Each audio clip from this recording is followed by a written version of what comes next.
전남 진도의 5월, 햇살은 강렬했지만 바닷바람은 아직 차가웠다. 박성호 씹는 이른 아침부터 국밥집 성운의 손맛의 문을 열고 육수를 끓이기 시작했다. 25해. 이 자리를 지킨 지 어느덧 25년이었다. 처음엔 손님이 없어 걱정이었고 요즘은 손님이 너무 많아 걱정이었다. 하지만 최근 몇 달간 그를 진짜로 불안하게 만든 건 따로 있었다. 매일 정오가 되면 어김없이 나타나는 할머니. 이정분. 처음 본 건 석 달 전이었다. 국밥 30개 포장이요. 낡은 누더기 옷을 걸친 채 가게 문을 열고 들어온 할머니의 첫마디였다. 성우는 잠깐 귀를 의심했다. 30개? 점심시간에도 이런 주문은 처음이었다. 30개요? 확인차 여쭙는데 30인분 맞으시죠? 네, 국밥 30그릇이요. 포장으로. 할머니의 목소리는 잔잔했다. 떨림도 없었고 농담하는 기색도 없었다. 성우는 주방으로 달려가 아내 미숙에게 말했다. 여보, 급하게 국밥 30인분 준비해야 해. 뭐? 무슨 단체 손님이야? 아니, 할머니 혼자 오셨는데. 그날 주방은 전쟁터가 됐다. 30개의 용기에 국밥을 담고 김치와 깍두기를 챙기고 비닐봉지 3개에 나눠 담는 데만 40분이 걸렸다. 할머니는 그 시간 내내 가게 구석 의자에 앉아 조용히 기다렸다. 구부정한 등, 거친 손, 그리고 누더기 같은 외투. 어디서 그 많은 돈이 나올까 싶었다. 45만 원입니다. 계산을 하는 순간 성우는 또 한 번 놀랐다. 할머니가 꺼낸 지폐는 모두 새 돈이었다. 깨끗하게 달인 10,000원권 45장. 은행에서 막 찾아온 듯한 돈이었다. 내일도 같은 걸로 부탁해요. 그 말을 남기고 할머니는 무거운 봉지 3개를 들고 천천히 가게를 나섰다. 구부러진 허리가 더 휘는 것 같았지만 그녀는 한 번도 쉬지 않고 걸어갔다. 그날 이후 할머니는 매일 같은 시간에 나타났다. 정확히 낮 12시. 같은 자리에 앉아 같은 주문을 했다. 국밥 30인분, 새 돈 45만 원, 내일도 같은 걸로요라는 짧은 인사. 그리고 조용히 사라지는 구부정한 뒷모습. 일주일이 지나자 가게 사람들은 수군거리기 시작했다. 저 할머니 뭔가 이상하지 않아요? 저 차림새에 하루 45만 원씩 쓴다고? 파트타이머 은지가 작은 목소리로 물었다. 요즘 보이스피싱 수법이 그렇다잖아요. 노인들한테 돈 찾아서 물건 사게 하고 나중에 받아간대요. 주방 보조 아주머니도 거들었다. 맞아, 뉴스에서 봤어. 혹시 누가 시켜서 하는 거 아니야? 저 많은 밥을 진짜 먹기는 할까? 성우도 궁금했다. 30인분이면 적은 양이 아니었다. 대체 어디로 가져가는 걸까? 단체 급식? 무슨 행사? 아니면 정말 누군가에게 속는 걸까? 어느 날 성우는 할머니에게 조심스럽게 물었다. 할머니, 실례지만 이 많은 음식을 어디에 쓰시는지 여쭤봐도 될까요? 할머니는 잠시 멈칫했다. 그러다 작게 미소 지었다. 필요한 사람들 주려고요. 필요한 사람들이요? 네. 배고픈 사람들이 있거든요. 더 이상 묻지 말라는 듯 할머니는 고개를 숙였다. 성우는 그 이상 캐묻지 못했다. 그 눈빛이 너무 맑았다. 거짓말하는 사람의 눈이 아니었다. 그리고 무엇보다 그 눈 속에는 깊은 슬픔이 고여 있었다. 한 달이 지나고 2달이 지났다. 할머니는 한 번도 빠지지 않았다. 비가 오든 바람이 불든 심지어 태풍주의보가 내린 날에도 정확히 12시에 가게의 문을 열었다. 어떤 날은 몸이 안 좋아 보였다. 숨을 헐떡이고 얼굴이 창백했다. 그래도 할머니는 멈추지 않았다. 할머니, 오늘은 제가 배달해 드릴까요? 성우가 걱정스레 물었다. 아니에요. 괜찮아요. 제가 직접 가져가야 해요. 고집스러운 대답이었다. 할머니는 다시 무거운 봉지를 들고 떠났다. 그 뒷모습을 보며 성우는 이상한 감정에 휩싸였다. 걱정과 호기심, 그리고 묘한 존경심. 석 달째 되던 어느 금요일 성우는 결심했다. 오늘은 꼭 따라가 봐야겠어. 그날 할머니가 떠난 뒤 성우는 재빨리 앞치마를 벗고 가게를 나섰다. 멀찌감치 거리를 두고 조심스럽게 뒤를 밟았다. 할머니는 진도시장 골목을 지나 좁은 길로 접어들었다. 오래된 상가 건물 사이 사람들의 발길이 뜸한 곳이었다. 그리고 할머니는 낡은 철교 아래로 향했다. 성우의 심장이 빨리 뛰기 시작했다. 철교 밑. 그곳은 진도에서 누구나 아는 장소였다. 노숙인들이 모여 사는 곳. 사람들이 외면하는 곳. 그곳으로 할머니가 걸어가고 있었다. 설마. 성우는 숨을 죽이고 멀리서 지켜봤다. 할머니가 무거운 봉지를 천천히 내려놓았다. 그러자 어둠 속에서 하나둘 사람들이 모여들었다. 해진 옷을 입은 남자들, 더러운 담요를 두른 여자들, 20명 넘는 사람들이 할머니 주위로 모였다. 그날 성우는 알아버렸다. 45만 원의 비밀을, 매일 포장하던 국밥 30인분의 진실을, 그리고 할머니의 구부정한 등이 짊어진 온기를. 성우는 그 자리에 얼어붙은 채 한참을 서 있었다. 철교 아래는 생각보다 넓었다. 시멘트 기둥 사이사이로 골판지 상자들이 벽처럼 세워져 있었고 낡은 천막과 비닐이 지붕을 이루고 있었다. 그곳에 20명 남짓한 사람들이 웅크리고 앉아 있었다. 성우는 철교 입구 그늘에 몸을 숨긴 채 숨을 죽였다.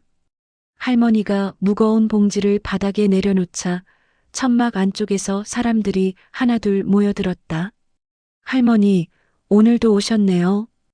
50대쯤 되어 보이는 남자가 반갑게 인사했다. 그럼요. 약속했잖아요. 할머니는 봉지에서 국밥 용기를 하나씩 꺼내기 시작했다. 김이 모락모락 피어올랐다. 사람들은 조심스럽게 다가왔다. 마치 꿈속 같은 일이 깨질까 두려워하는 것처럼. 형님, 누님들 모두 나오세요. 오늘은 간이 좀 세니까 국물부터 떠드세요. 할머니의 목소리는 부드러웠다. 꾸중도 아니고 동정도 아니었다. 그저 가족에게 밥을 차려주는 어머니의 목소리였다. 사람들은 고개를 숙이며 국밥을 받아들었다. 고맙습니다, 할머니. 할머니 덕분에 오늘도 살았네요. 모두 감사 인사를 했지만 할머니는 손사래를 쳤다. 무슨 은혜예요. 그냥 밥 한 끼인데. 천천히 드세요. 성우는 그 광경을 보며 가슴이 먹먹해졌다.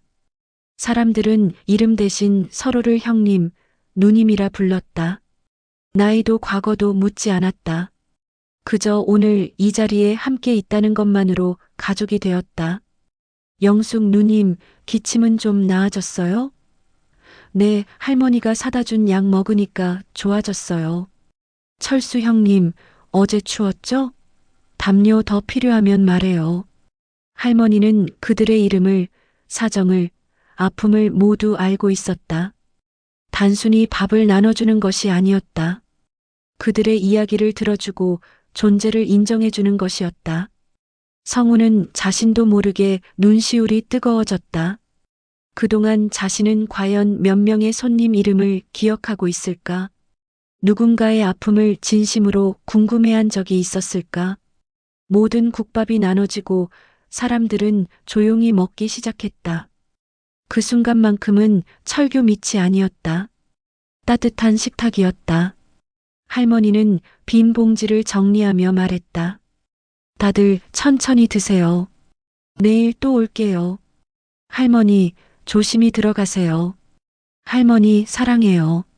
사람들의 인사를 받으며 할머니는 천천히 걸어 나왔다. 그 등은 여전히 구부정했지만 어딘가 가벼워 보였다. 성우는 황급히 몸을 숨겼다. 할머니가 그의 옆을 지나갔다. 그제야 성우는 할머니의 얼굴을 제대로 봤다. 주름진 얼굴에는 땀이 맺혀 있었고 입가에는 작은 미소가 걸려 있었다. 피곤해 보였지만 행복해 보였다. 할머니가 멀어지자 성우는 철교 쪽을 다시 바라봤다. 사람들은 여전히 국밥을 먹고 있었다. 누군가는 눈물을 흘리며 먹었고 누군가는 웃으며 먹었다. 그들에게 그 한 그릇의 국밥은 단순한 음식이 아니었다. 따뜻함이었고 희망이었고 존엄이었다.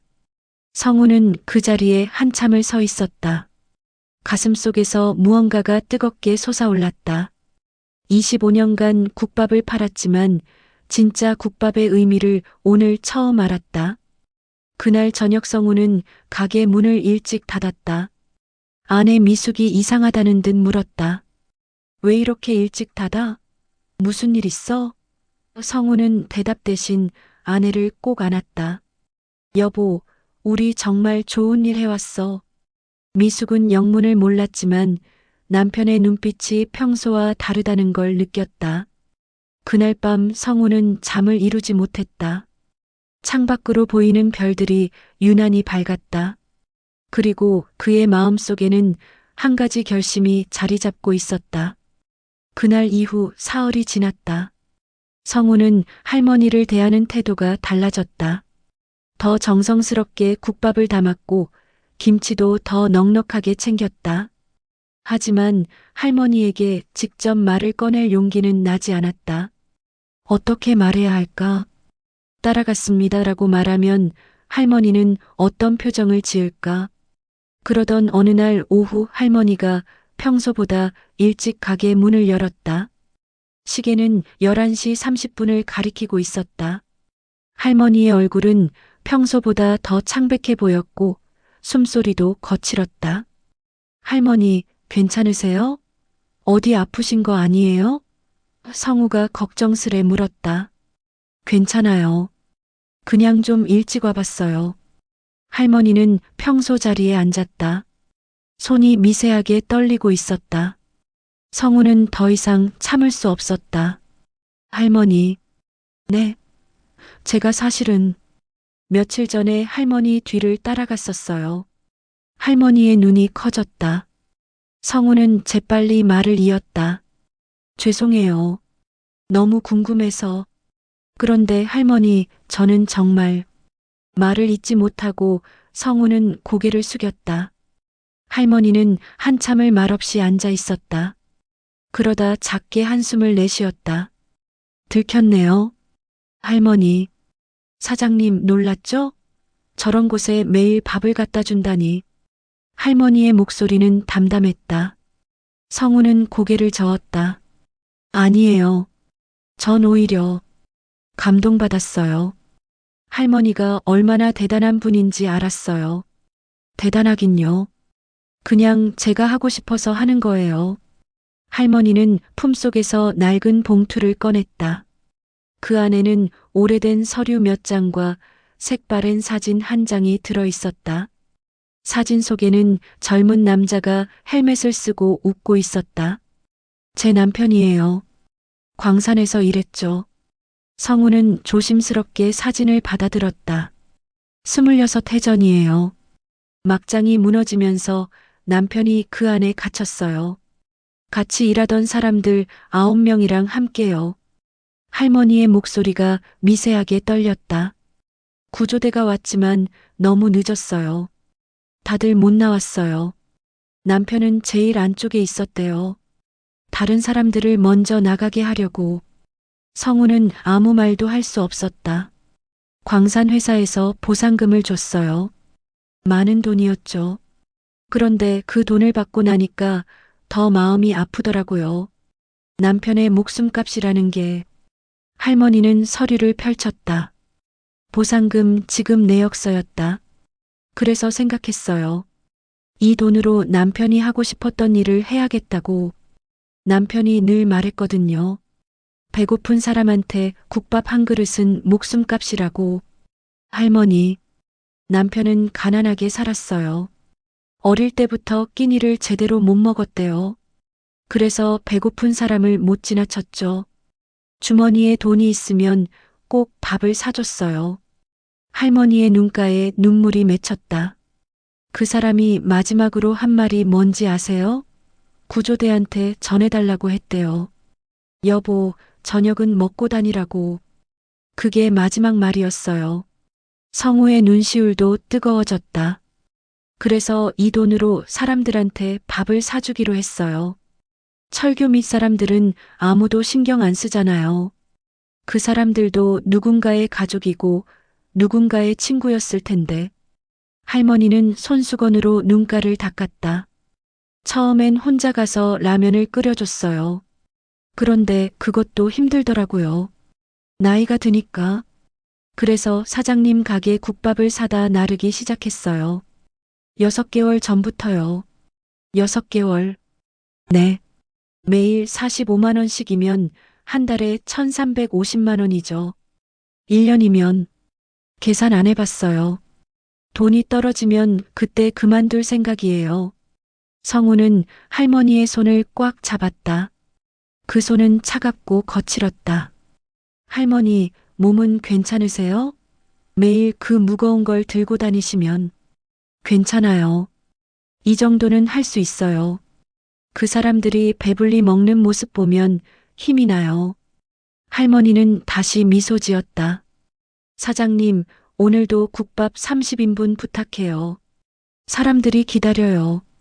성우는 고개를 끄덕였다. 목이 메어 말이 나오지 않았다. 주방으로 들어가서 그는 한참을 울었다. 아내 미숙이 다가와 어깨를 두드렸다. 당신 무슨 일이야? 성우는 할머니의 이야기를 전했다. 미숙도 눈물을 흘렸다. 우리가 뭘 도와드릴 수 있을까? 모르겠어. 하지만 뭐라도 해야 할 것 같아. 그날 성우는 가장 좋은 고기로 국밥을 끓였다. 김치도 가장 맛있는 것으로 골랐다. 그리고 몰래 용기 하나를 더 챙겼다. 할머니, 이건 할머니 드시라고 따로 싼 거예요. 꼭 드세요.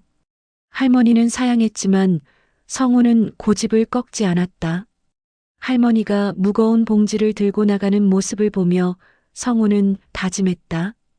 이 할머니를 도울 방법을 찾겠다고. 그날 저녁 성우는 노트에 무언가를 적기 시작했다. 할머니를 위해, 그리고 철교 및 사람들을 위해 자신이 할 수 있는 일들을 적었다. 목록은 점점 길어졌다. 겨울이 왔다. 진도의 바람은 날로 매서워졌고 하늘은 잿빛으로 변했다. 그래도 할머니는 한 번도 빠지지 않았다. 매일 정오 어김없이 가게 문을 열고 들어왔다. 하지만 성우는 알아차렸다. 할머니의 걸음이 점점 느려지고 있다는 것을, 숨소리가 점점 거칠어지고 있다는 것을. 어느 날 아침 성우는 아내와 상의했다. 여보, 할머니 몸이 안 좋은 것 같아. 우리가 배달을 해드리면 어떨까? 나도 그 생각했어. 근데 할머니가 허락하실까? 설득해야지. 이러다 큰일 나겠어. 그날 점심 할머니가 들어왔을 때 성우는 용기를 내어 말했다. 할머니, 제가 철교까지 배달해 드릴게요. 매일 이렇게 무거운 걸 들고 다니시면 안 돼요. 할머니는 고개를 저었다. 괜찮아요. 제가 직접 가야 해요. 그 사람들 얼굴을 봐야 하거든요. 하지만 할머니, 사장님 걱정해줘서 고마워요. 하지만 이건 제가 해야 할 일이에요. 제 남편이 못다 한 일이거든요. 할머니의 눈빛은 단호했다. 성우는 더 이상 말릴 수 없었다. 12월 중순 한파가 몰아쳤다. 기온은 영하 10도까지 떨어졌고 바람은 칼날처럼 매서웠다. 그날도 할머니는 왔다. 하지만 얼굴이 유난히 창백했다. 할머니, 오늘은 제가 정말. 성우의 말이 끝나기도 전에 할머니가 비틀거렸다. 그리고 그대로 가게 문턱에 쓰러졌다. 할머니. 성우가 황급히 달려가 할머니를 부축했다. 할머니는 눈을 감은 채 축 늘어져 있었다. 아내 미숙이 급히 119에 전화를 걸었다. 빨리요. 사람이 쓰러졌어요. 구급차가 도착하기까지 10분. 성우는 그 시간이 평생처럼 길게 느껴졌다. 할머니의 손은 얼음처럼 차갑했다. 할머니, 정신 차리세요. 할머니. 구급대원들이 할머니를 들것에 실었다. 성우도 함께 구급차에 올랐다. 병원으로 가는 내내 할머니는 의식을 잃은 채였다. 응급실 문이 닫혔다. 성우는 복도에서 한없이 기다렸다. 1시간쯤 지났을까 의사가 나왔다. 보호자시죠? 네, 그런데 저는 사실 보호자가 아니라 환자분 상태가 좋지 않습니다. 심장마비였어요. 오래된 심장병이 악화된 것 같습니다. 성우의 다리에 힘이 풀렸다. 그럼 할머니는 지금은 안정을 찾았지만 상태를 지켜봐야 합니다. 가족분들께 연락하셨나요? 가족이 안 계신 것 같아요. 의사는 안타까운 표로 고개를 저었다. 성우는 할머니의 병실로 들어갔다. 침대에 누운 할머니는 여러 줄의 선에 연결되어 있었다. 창백한 얼굴, 가늘게 떨리는 숨소리. 성우는 할머니의 손을 잡았다. 할머니, 제발 깨어나세요. 그날 밤 할머니는 깨어났다. 희미하게 눈을 뜬 할머니가 성우를 보고 작게 웃었다. 사장님, 할머니, 정신 차리셨어요? 오늘 국밥은 가져다 줬어요? 성우는 눈물이 핑 돌았다. 이런 상황에도 할머니는 철교 및 사람들을 걱정하고 있었다. 걱정 마세요. 제가 다녀왔어요. 모두 잘 드셨어요. 거짓말이었다. 하지만 할머니를 안심시키고 싶었다. 할머니는 안도의 한숨을 쉬었다. 다행이네요. 그 사람들 배고프면 안 되는데. 할머니, 이제 좀 쉬세요. 몸이 안 좋으신데 무리하시면 안 돼요. 사장님, 할머니가 성우의 손을 꼭 잡았다. 부탁이 있어요. 말씀하세요, 할머니.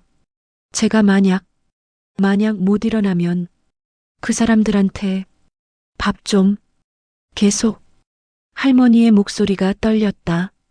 성우는 고개를 끄덕이며 울었다. 약속할게요. 할머니, 제가 꼭 그렇게 할게요. 할머니는 미소를 지었다. 고마워요. 정말 고마워요. 그날 밤 할머니는 조용히 눈을 감았다. 의료진이 달려왔지만 소용없었다. 이정분 할머니 76세. 심장이 멈췄다. 성우는 할머니의 손을 놓지 못했다. 할머니. 복도에는 성우의 흐느끼는 소리만 울려 퍼졌다. 사흘 뒤 작은 장례식장에서 할머니의 장례가 치러졌다.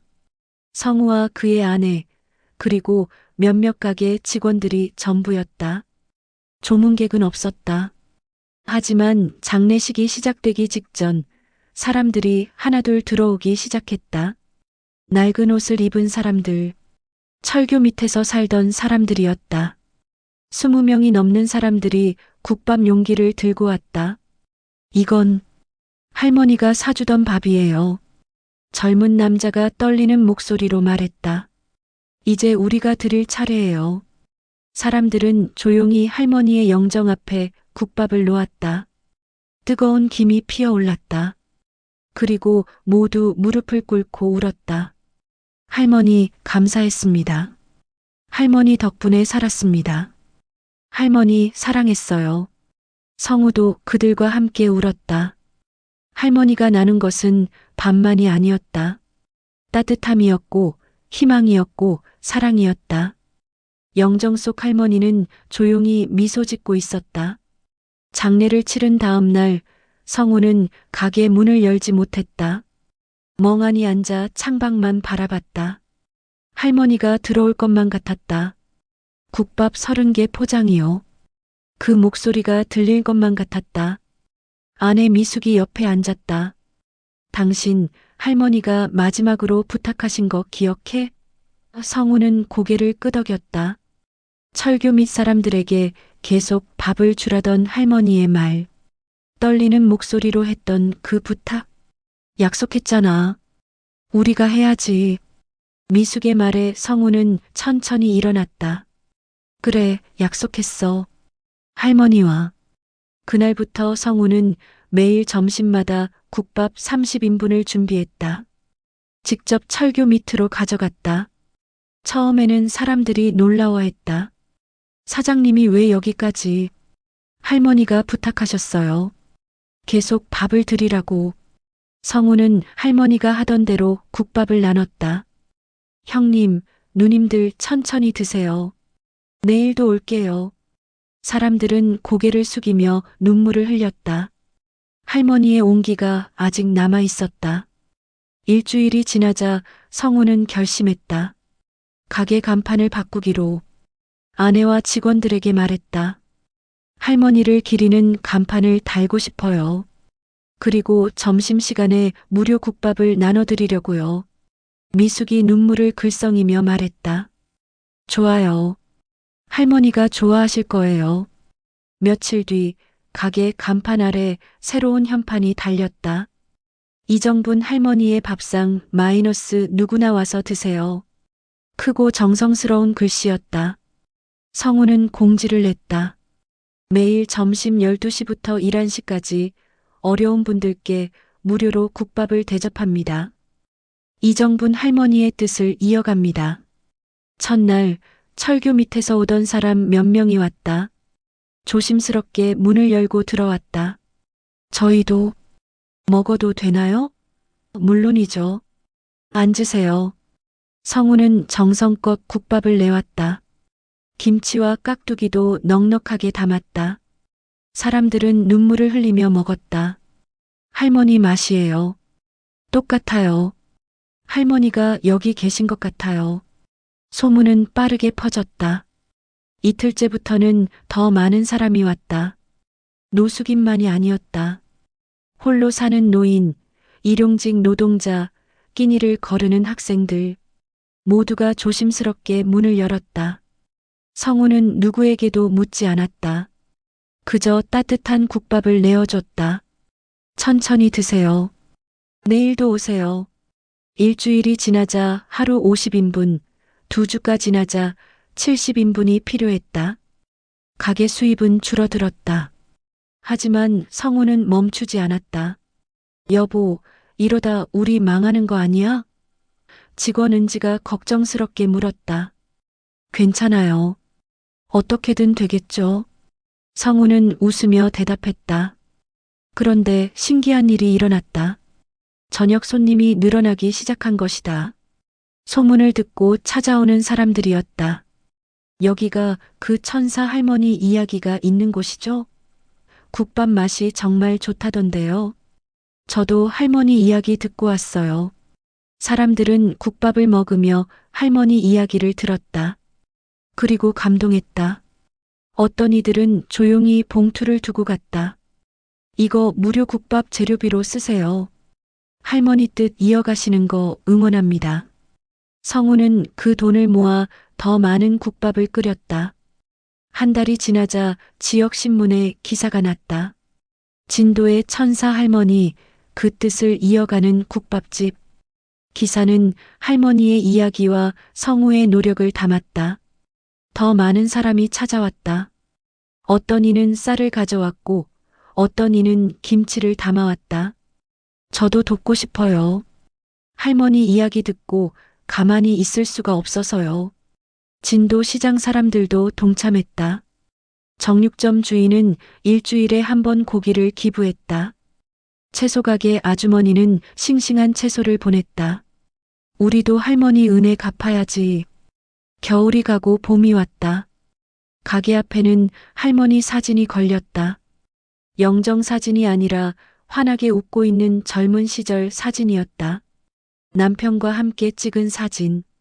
그 아래에는 글귀가 적혀 있었다. 배고픈 사람에게 국밥 한 그릇은 목숨값입니다. 마이너스 이정분 할머니의 말씀. 어느 날 오후 철교 밑에서 살던 젊은 남자가 찾아왔다. 깨끗한 옷을 입고 있었다. 사장님, 저 기억하세요? 영호 씨? 그동안 어디 계셨어요? 일자리 구해서 고시원 들어갔어요. 할머니가 응원해 주셨잖아요. 그 말 믿고 열심히 했더니 정규직 됐어요. 영호는 환하게 웃었다. 이제 저도 누군가를 도울 차례예요.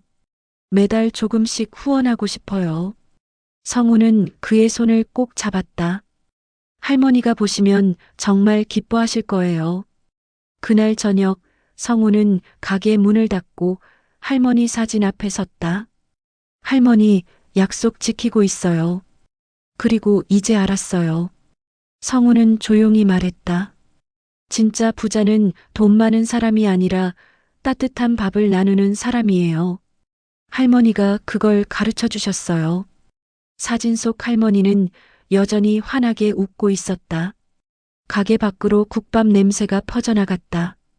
따뜻하고 구수한 냄새. 할머니가 남긴 온기는 아직도 진도 시장 곳곳에 남아 있었다. 그리고 그 온기는 사람들의 마음속에서 계속 타오르고 있었다.